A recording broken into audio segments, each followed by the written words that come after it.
peixe demais. Aí, ali naquele barco. Vai lá pra tu ver. E esse tá morrendo por causa desse peixe? Ali, Zilda, ó. Vou filmar isso aqui. Zilda, ali, ó. Tem com força, ó.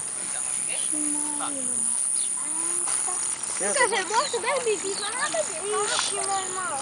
Que peixe Ó, é esse? Zilda. É pescado, menino. Vai embora, vai. Vai embora. Assopra a boca dela, pai. Assopra a boca dela. Hoje o bicho é bom. Ah, vai morrer tanta coisa de peixe, é um desastre. Peixe tudo filhote. Filhote, rapaz. Tudo filhote, né? Já vai, ó. Não. Pode uma coisa dessa não. Sai, Gil. Calma. Ih, sai. Agora põe aqui, Zilda. Fala não, doido. Daqui lá pro final da serra ali, meu filho, você... Aqui tem demais, bicho.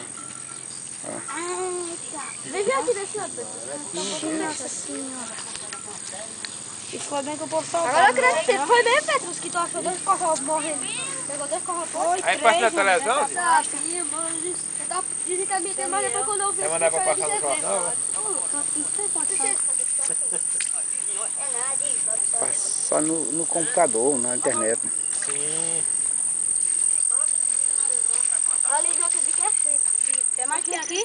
Tá na televisão pro busão cair. Uma realzinha.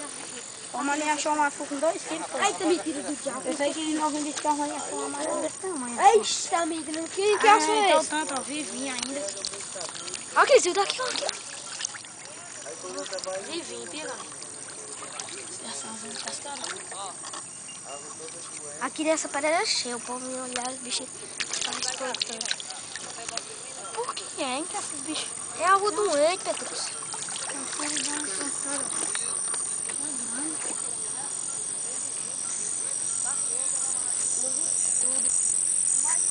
Até o sabão, que é difícil morrer, bicho, tá morrendo. Tá, tudo. Oh, mano,